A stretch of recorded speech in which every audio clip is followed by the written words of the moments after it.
hike and spend time with my 4 cats. Yeah, I have 4 cats. um, so to tell you guys a little bit about myself, I currently work with New Horizons as a nurse. I'm, working with patients to give them to help them live a better life. And so my job is really to help people with daily living and kind of making sure that they're okay to do what they to live a normal life.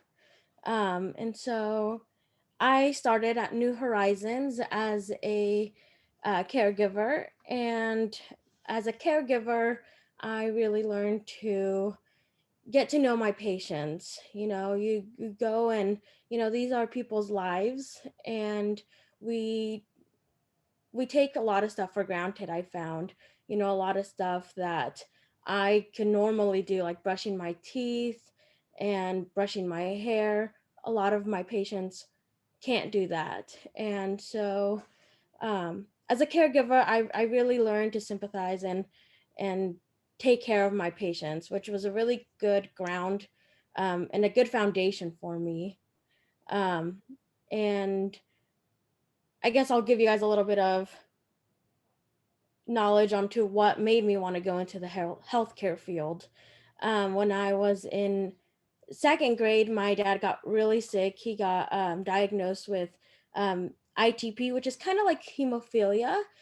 He wasn't able to create platelets that was able to stop, like a scab. If we got a paper cut, we bleed, and we create a scab to stop the bleeding, and he wasn't able to do that. So back then, there wasn't a lot of research and it wasn't really known. So there was really nothing that they could do for him, and it was really scary. Um, but there was a doctor here up at OHSU that took my dad's case and researched it and really gave it all he had, and came up with a treatment for my dad. And thanks to that doctor, my dad's alive and well today, and that really kind of kickstarted my passion for wanting to help people. And that's when I decided that I did want to work in the healthcare field. um, and that's why I started as a caregiver, to really give back to my community, because when you're working with people in your community, you're really giving back. And the community here I'm in is so awesome and is just so great, and they're always helping me, so it's my way to give back. So I now attend Oregon State, and I'm working to get my degree and see where that takes me. And by the way, if anyone has any questions as we go along, feel free to raise your hand or just call out, and I will answer to the best of my ability, and we'll have some time at the end for some questions. So in the healthcare field, there's a lot of different levels and pathways. There's so many things. We hear that there's doctors and nurses, but there really is a lot of pathways in the healthcare field. There's 5 main pathways. There are the diagnostics, therapeutic, support services, health informant, and there is that research and development.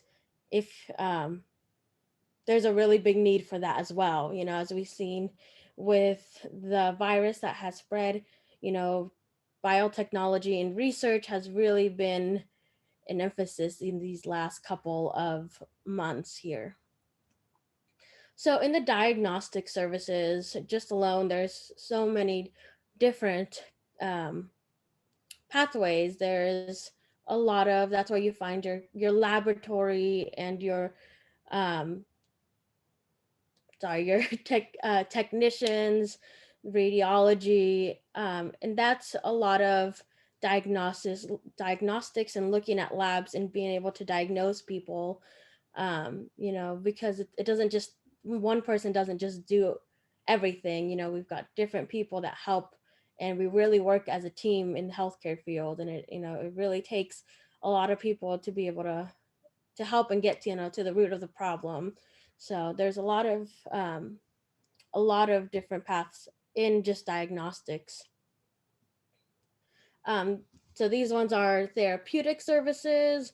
You got your dental hygienist, um, dentists, dietitians, EMTs, home health aid, which is where I started at New Horizons, your nurses, therapists, all that, anything that's therapeutic is going to be in the therapeutic service. There's a lot of need for that in the healthcare field right now. So there's really, I believe, everything, and there's anything for anyone here in the healthcare field.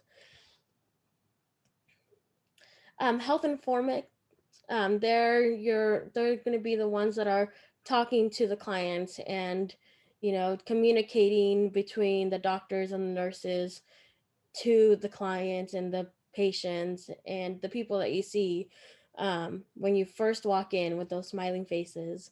So a lot of those can even be social workers, and they just, they can even be advocates that, advocate for health, and, are wanting to spread the message. For example, with COVID, people that are, talking about wearing masks, and it's, really something important to do. So they all play a really big role no matter what role. Support services, um, even if you want to be an engineer, there's a place for you in the healthcare field. There's a lot of different parts that, go into the healthcare field. There's people that need to, build the hospitals, um, transportation. There's a lot of research going into biomechanics and using robots for surgery, and, it's really interesting to see all the new advancements that's happening, um, these days. And then lastly, the techni- biotechnology research and development. So a lot of hospitals could be research hospitals, and what they do is they, they're out there looking for new, um, cures, and looking for just, they're just researching everything that's going on, going back to COVID. They're doing the research on the vaccinations, and they do a lot of not just testing with bacteria and viruses, but they're out there looking at genetics, and, how we're evolving. And so there's a lot of, opportunities there as well. The hospital here is OHSU, and they are a research hospital, and we're very fortunate, because it creates a lot of opportunity for people who are interested in research, and they do a lot as well. But I'm really here to kind of talk to you guys about, nursing, and, my path to nursing. Like I said, I started out originally as a caregiver, and for me, they my grandpa had gotten, um, a knee replacement, and that's kind of how I started my caregiving experience. He wasn't able to be very mobile, and so I helped him, just with moving, and, his exercises that he needed to do. And so having all these experiences, um, got me into New Horizons, where I first started, and they, you know, were able to train me as a caregiver, and a home care aide. And from there, they were able to give me the resources to, um, be trained. So there's really three different kinds of nursing. There's a certified nursing assistant, a licensed practical nurse, and then, a registered nurse. And nurses are awesome. They really do a lot of work, and they're usually the ones you see when you first go in, and so they're really great. They do a lot of work. There's a couple differences, and we'll start out with the CNA versus the licensed practical nurse. So CNA can, answer patient calls. They help with, like I said, uh, daily living activities. So like brushing your hair um, and brushing your teeth and eating. A lot of tasks that should be normal in daily living, um, but they can unfortunately not do due to a variety of reasons. A lot of patients can't walk, and so we have to transport them while still keeping in mind that they are humans, and they feel the pain still. And so it's really important to take into consideration and make your client feel like they're heard and that they're safe. um, they also do a lot of um, housekeeping and making sure that the client is very safe and is clean and is ready to go like anyone else. um, a practical nurse can give medication and vaccines, and that's really the main difference. As a CNA, you do have to have a nurse or a practical nurse there to assist with any medications given, any doses that are changed. They can practice a lot of the same things that the CNA does, but they care for patients and have a little bit more abilities that they can do because they have that extra training and that extra um, ability to make those decisions. Um, so the salary um, is the is a little bit different. I'll just kind of skim that one. But what I really wanted to talk to you guys was about registered nurses, and those do take a little bit more time. They do want you to have a bachelor's in science in nursing, which takes about 4 years to complete, or there are some programs that take 2 to 3 years to complete. So it really depends. There's a lot of great, because of the need, there is a lot of great resources and a lot of great programs that kind of are geared toward getting those nursing degrees at a faster rate. You do, after you get, regardless of which nursing program you do, it does take, um, you do have to take a nursing you do have to be, certified as a nurse afterward. Then you have to take a test to make sure that you not only completed all your clinicals, um, but you also have taken the time and the stuff, the information that you have, because when you are a registered nurse, you do take a little bit more of a role, and they take a lot of vitals. When you go to the doctor, they're usually the ones that do take your vitals, and they usually will give you vaccines if you need them. They're involved with administering medication, with treating patients, and they are more involved with doctors, and they help out the doctors with a lot of the stuff that they are able to do.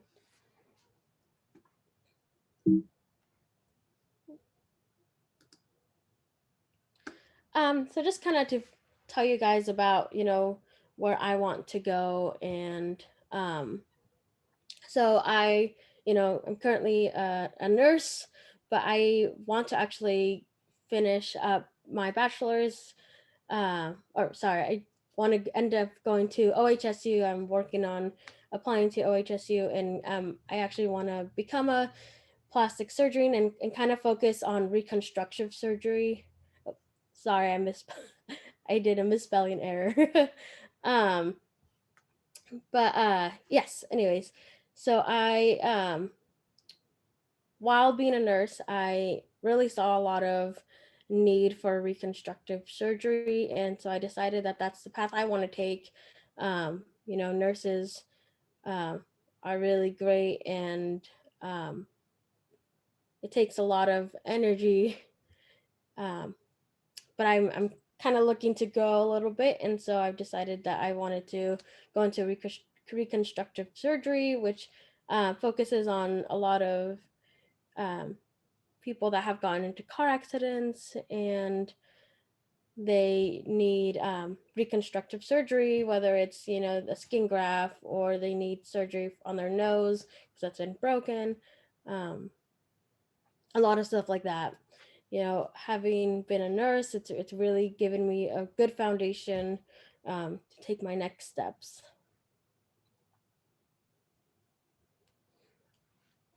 So I wanted to make sure we had a lot of time for questions. Um, so if you guys had any questions, um, please feel free to let me know. I know you guys might have some questions that you guys want to ask.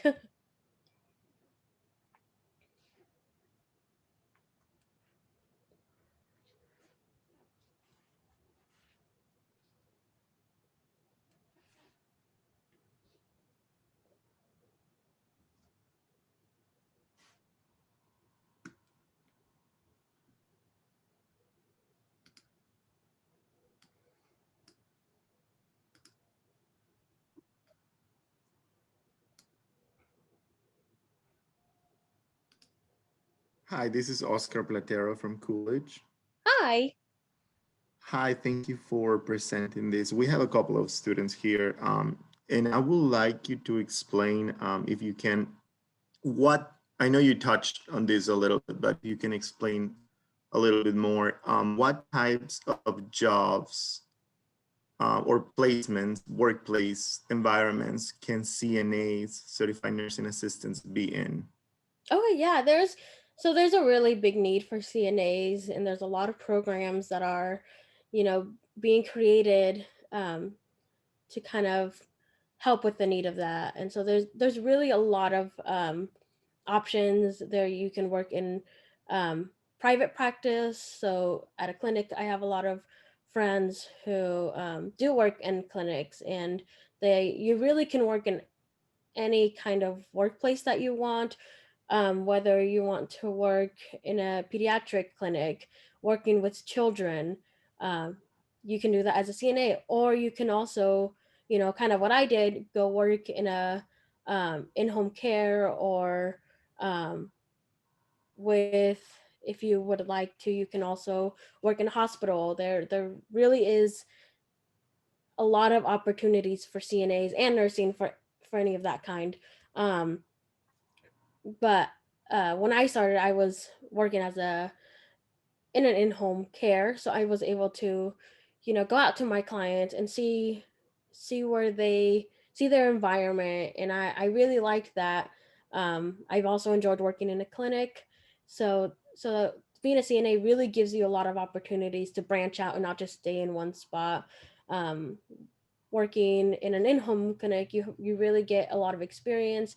You can also work. I also had an opportunity to work in a retirement facility and having um, helping my community in that way.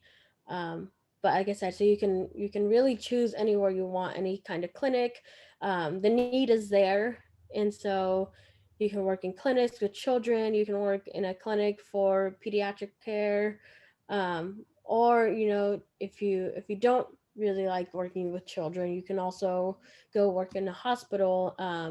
And the great part is, if you're really focused and you really work hard, sometimes, you know, if you show that you want to become a registered nurse, the employers or the hospital or that clinic will give you the resources to do that.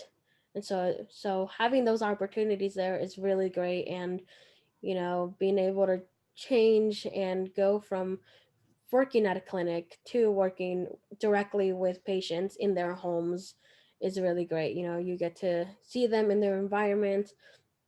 There's also a lot of need for it in, um, like I said, in retirement homes, or you can also do rehabilitation.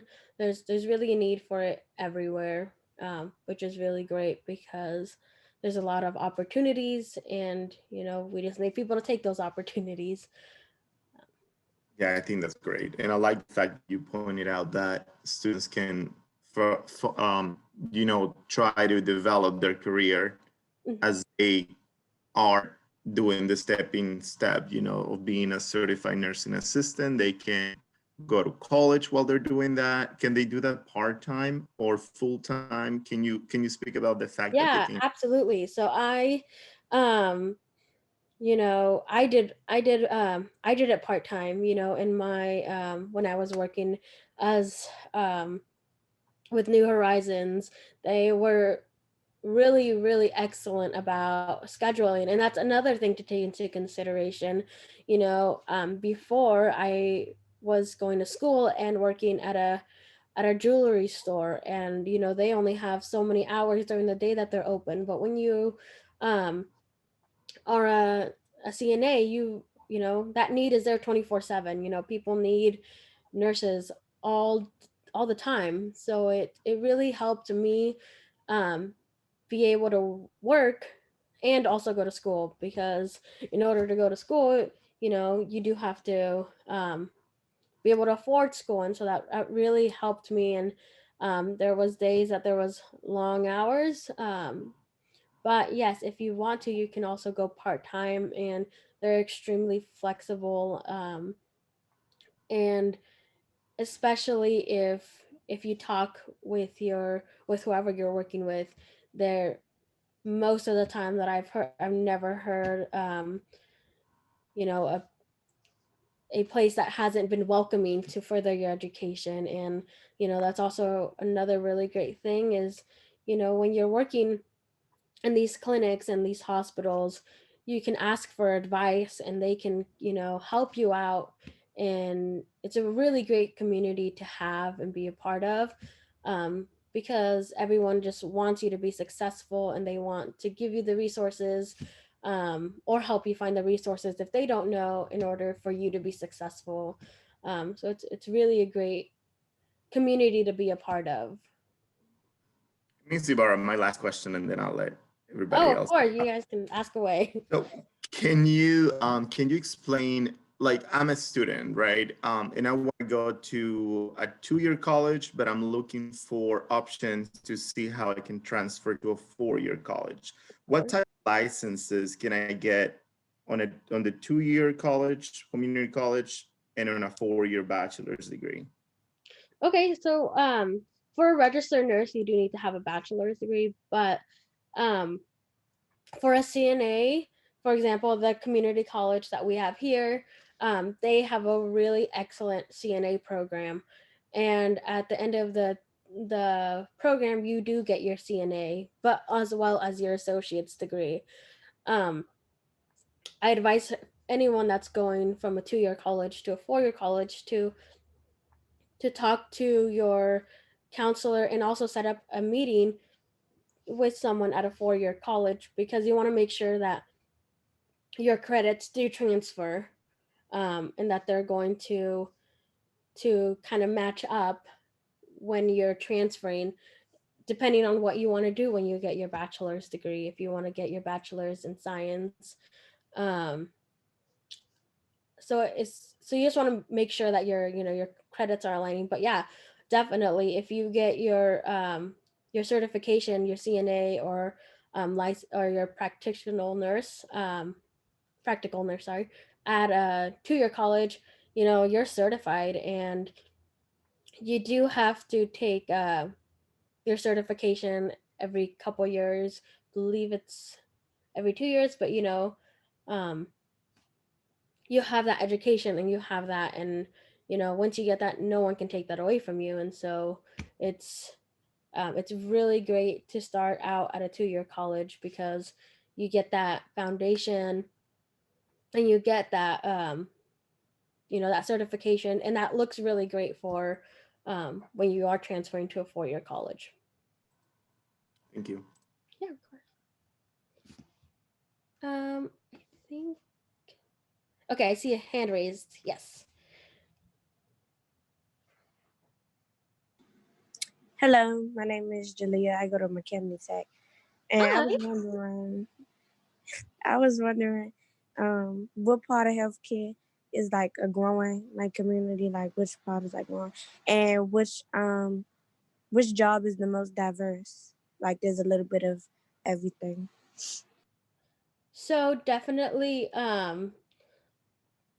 nursing assistants is very, very needed right now. There's a lot of need for it, um, which is why, like I said, that there's a lot of these programs that schools are coming up with because, excuse me, um, there's a need, and so a big problem with you know certifying and getting um, nurses certified is that there aren't the programs to, and so schools are taking these programs and integrating them into um, community colleges and universities, and um, so there's because of the need there's a lot of programs, and nurses can really do a lot of have a lot of opportunities in the field. There's a lot of need in hospitals, in clinics. um, you really have a an outlet of need for it in a lot of communities, especially um, because of COVID. They're shifting a lot of the way that these programs are created, and kind of instead of it's just tests, they're integrating these into more um, knowledge based, and not everyone's a good test taker. I'm not a very good test taker, and so they're doing more hands on, and it's really great to see these programs coming up because you really can be a nurse in anything. um, there are specialties that you can go into, but they'll really give you training if you once you've got your certification. Excuse me.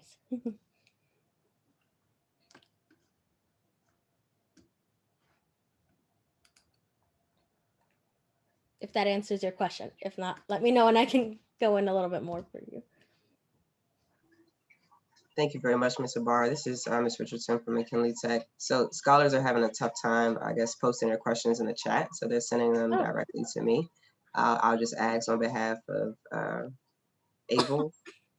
They want to know, how do you handle a difficult patient, or how you deal with someone who isn't satisfied with your patient care?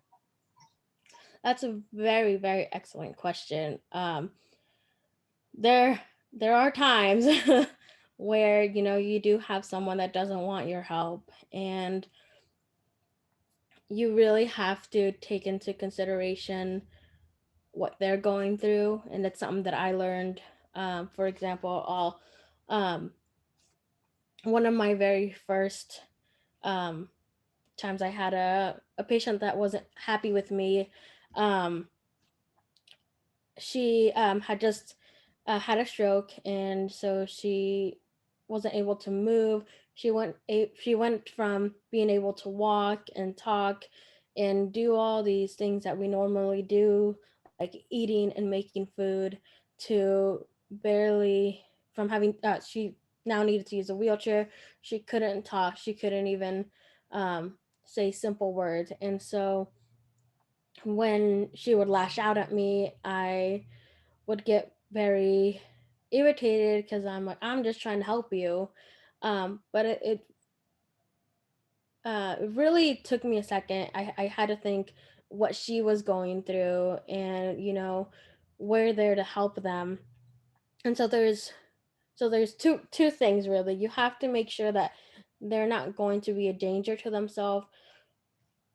For example, if she's not taking her medication that she needs, um, then I would have to step in or talk to um, one of my other nurses to to see what they would do. Sometimes um, it's just how they're getting the medication, or if they want it done a different way. Like I said, the medical field has been changing a lot, and so um, one thing that's really changed is client client needs. For example, in like showers, there used to be a really big force on giving patients showers, and they weren't happy, and they did not feel comfortable because it is, you know, ultimately their life. And so the medical field changed to kind of take into consideration, and we found a different way to still keep them safe and clean, um, but still keeping them comfortable. And we've seen a completely different change in how patients react. And so it's really important to take their feelings into consideration and still keeping them safe. There are some instances where um, sometimes it's just not a good match, and so sometimes you do have to take that into consideration, talking to them and just making sure that they know that you're hearing them, and that you're going to try to do the best you can for them, but as well as still keeping them safe. So if they don't feel comfortable with you, then, you know, taking a step back and trying a different nurse. um, as frustrating as sometimes it is, you just got to do what's best for the patient, and make them feel comfortable, um, and kind of, if something's going on, stepping away, because it is also important for the nurse to feel comfortable, and if they're not, then they're not going to be giving the best care. So it kind of goes both ways. But sometimes you do get clients and patients that you don't, you know, get along with. So it's really taking a step back and know and getting to the problem, because sometimes they may not be feeling like that they're being heard, or that you're not communicating, and so it's just really important, to be communicating with them as best as you can. Hello, my name is Janaya Jackson from McKinley Technology, and I just wanted to know, do your male patients ever judge you or not want your services because you're a woman? Oh, definitely. There's been times where, um, you know, you don't feel appreciated or you feel judged. Um, and kind of going back to what I was saying, it's really important that we feel comfortable as well as nurses, and that, you know, we're being taken care of as well. So if you do have um, that happen, you know, reassure them that, you know, you're certified as well, um, and that you have the same training, and that you're going to do everything you can, um, to help them out. But, you know, there's some things we can't control, and there's some things that we can't change. And so the most important thing is for you to feel safe.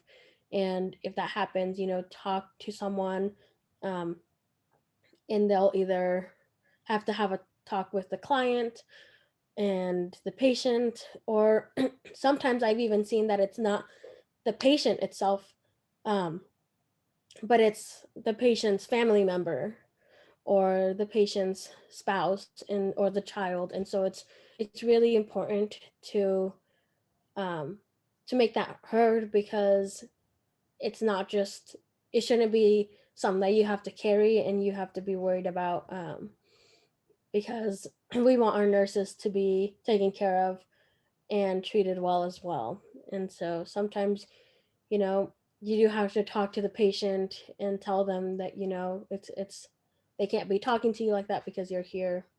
But it's also important to, remember what the patient is going through, and so they may not always know what they're saying, or they may be saying those things because they're in pain.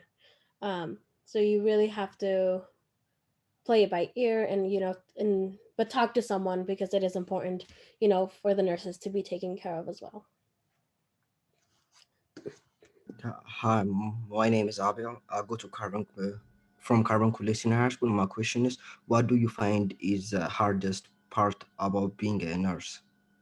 um so the biggest So the hardest thing for me is, you do build relationships with your patients, and some patients you've had for a really long time, and so you know being a nurse, there are going to be times that you're going to be faced with a patient passing away, and so you you really see a lot um,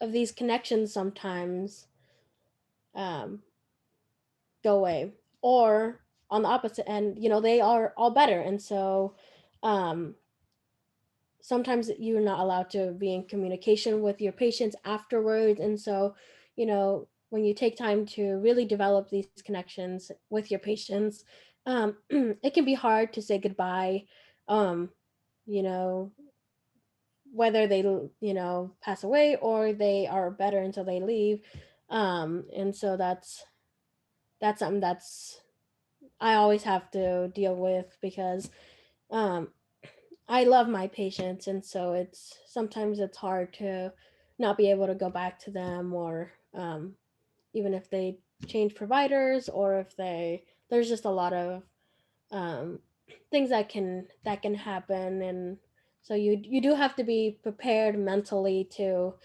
um, to build these connections with patients, but as well, know that um, you have to do what's in their best interest. And if that's saying goodbye to them, then, you know, it's saying goodbye to them. And taking their, as a nurse, you see, I guess depending in my field, I see a lot of patients who um, are older, and so they don't want to be resuscitated if something were to happen, and so knowing that that's their choice, and even if I want them to be here, it's their choice, and I have to respect that.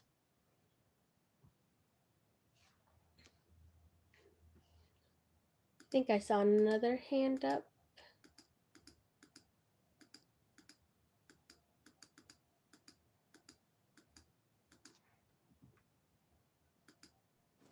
Hello. Hi. Hi, my name is Anastasia Doggy from McKinley Tech. And I was wondering, how was the life and work balance? So I really have a really good work-life balance. And since I'm preparing to go to medical school, um, I have a lot of flexibility in my schedule to still have time to prepare for that.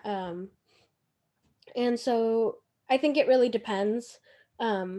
I love being outdoors and spending time with my family. Right now it's a little harder, but I like to be outdoors normally.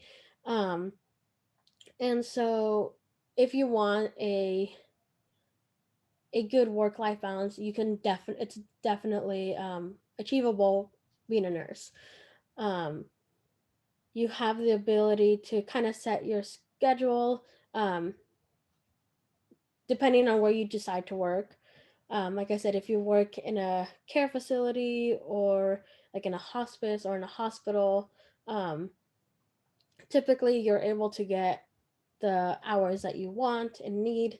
If you work in a smaller clinic, then it may be a little bit harder to get all the time you want, but you still have a good work life balance.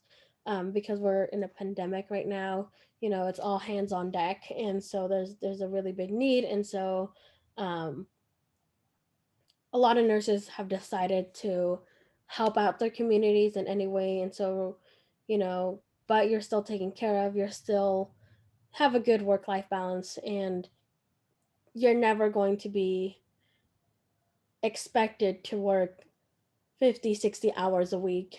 um, if you want to, they'll definitely allow you to pick up extra hours, but as a nurse, I feel like you have a really good work life balance. Part of that is the community that you develop as a nurse is really fantastic, and everyone is um, very supportive, and which is why it's a really great um, opportunity if you're a CNA, because you can still further your education and so you have the ability to work and still go to school. And a lot of jobs don't allow you to do that because you just don't have the time or the flexibility. So it's really great. Yeah, my name is Abel from Carbon Senior High School. My second question is, what did you do to prepare for yourself for nursing school, or what we are students, so what we supposed to do to prepare ourselves for nursing school? Definitely, that's a fantastic question. So there's a lot of things you can do. And a lot of that is creating good habits. I'm sure that your teachers tell you a lot, create good study habits, but it really really is important. And taking the time to be manage your time. And because nursing school can have a big workload, and so knowing to manage your time, and it's something we all do, but procrastinating, it's good to spread out your assignments and your work, because on top of your schoolwork you also have to do clinical hours, and those clinical hours do take up some time. You need to have a certain amount of clinical hours in order to be certified, because you need that experience. And so you know it can sometimes be very difficult to manage your time, and you get behind very fast. So I advise you all to find a planner that works good for you, whether it's having an online planner or whether you like having a physical planner. But taking that time to divide up your workload, and taking the time to give your education everything you've got. Um, so that's that starts now, and that starts with you know creating those good habits and studying, um, not just studying, but learning. You know, not just for the test, but really trying to take in that information, and that's going to come differently to everyone. For some people it's watching lectures, and for some people it's reading. So really trying to take in that knowledge, because it is a lot of chemistry and a lot of biology. And so um, and chemistry does not come easy to me at all. So working on your weaknesses is a really important and vital part as well. But creating those good study habits, I know you guys hear it a lot, but it's really important. I have a question. My name is Kalia Jordan, and I'm from McKinley Tech. And I wanted to know if there was ever like a difficult day, or like you was like very overwhelmed that you wanted to quit or just give up. And if so, what did you do to motivate yourself to keep going? Definitely, that's I probably have one of those once a month or more. It can be overwhelming, especially when you're working with a patient that isn't super nice, or just doesn't like you. And sometimes it's you're just feeling like you're overwhelmed, and you've got um, so much on your plate, and it can be really hard to keep being motivated. Um, but one thing that I did is I ultimately want to get my uh, doctorate degree. And so um, one thing that I learned from one of my old mentors, and I love this, is, and I encourage you guys to do it too, is if you can get a business card, any business card from anywhere, and um, scribble the name of the person on the business card, and then write. For me, it's uh, Dr. Ibarra, Dr. Nelly Ibarra, um, and so that really gives me a visual of what I want. And so on those really hard days where I just feel like I want to quit, and I don't want to continue, that's just too hard, I pull out that card and I see what I want in the future, and I think about all those sacrifices I've made up so far to get to where I'm at right now. And I think if I quit now, all those sacrifices are going to be for nothing. And so having that little token for me and knowing that one day I will have my business card that says Dr. Ibarra, that really motivates me. And um, I really encourage you guys to do the same, because it really gives you a sense whether it's you guys want to be in the healthcare field, or if you want to be in any field, get one of those business cards if you can, or there's a lot of templates online, but have a visual of what you want for your future.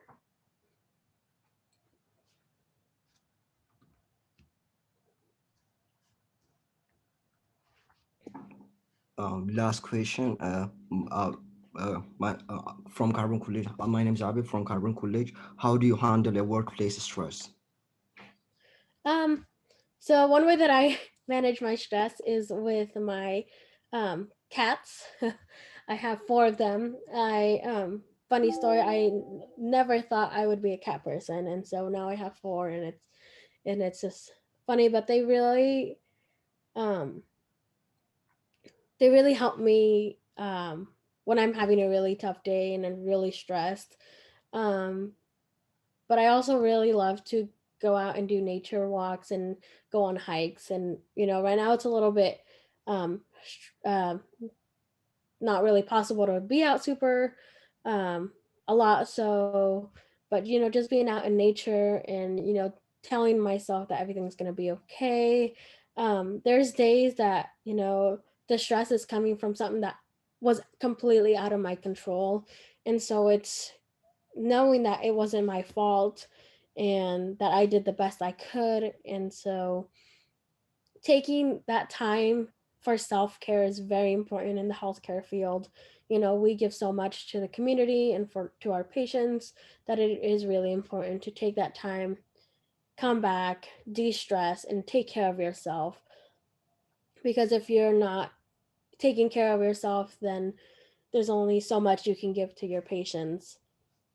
um, One thing I used to do is um, I have a bike, and so if I was ever really stressed, I'd go out for a bike ride. And it's for every person it's different.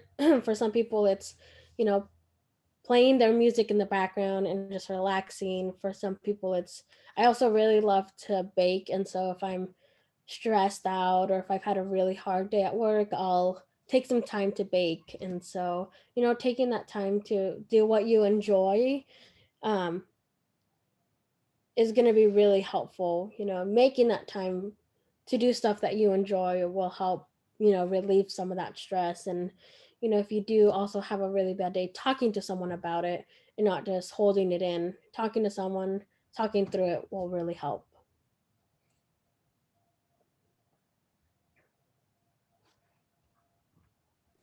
Hi, my name is Anastasia again. I'm from McKinney Tech.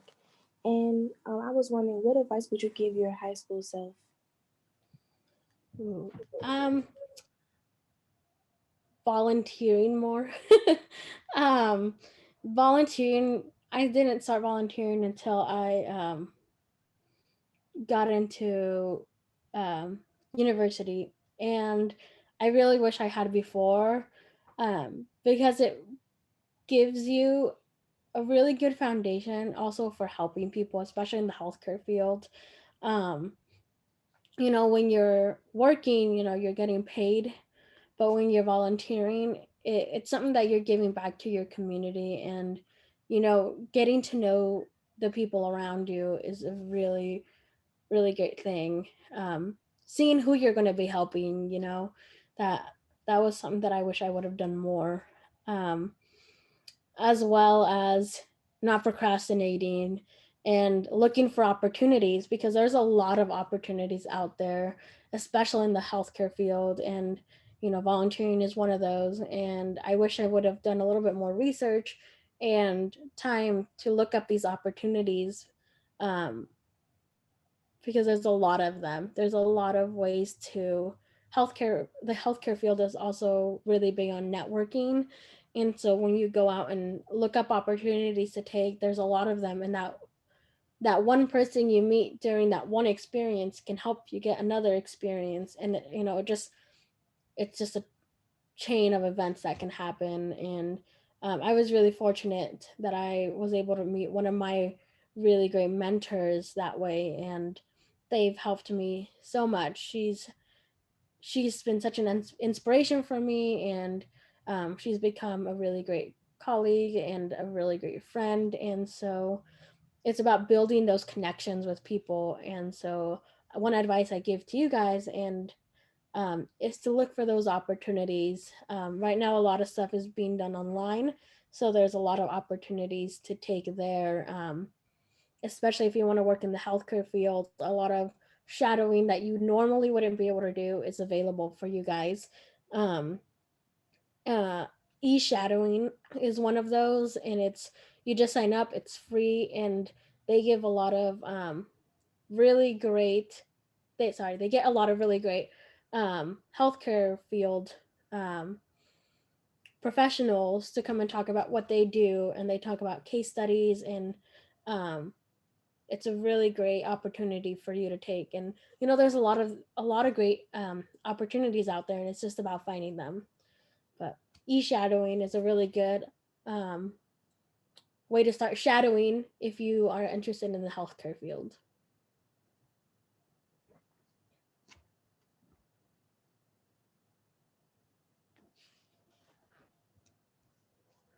And I'm going to try to post that link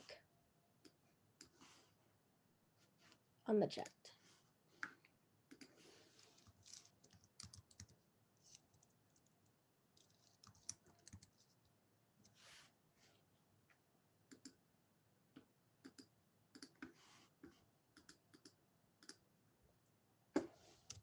Okay, so I did post that e-shadowing link on the chat, and so it's if you are really interested in going into the healthcare field, I strongly recommend it.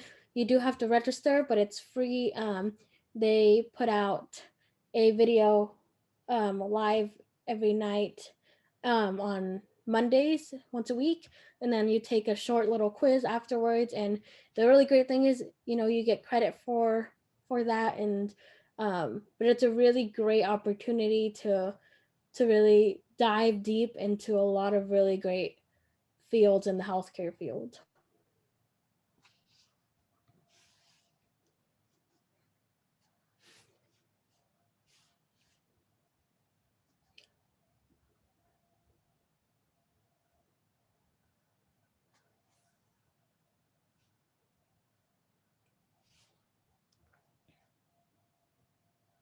Were there any other questions?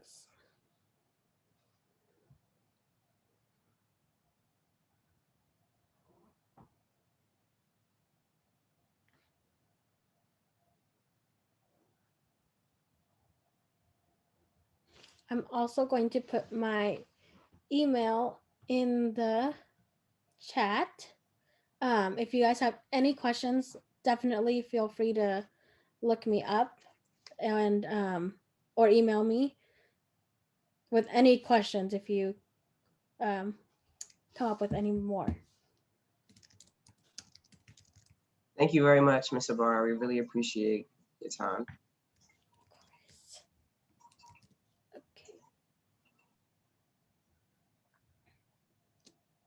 Okay.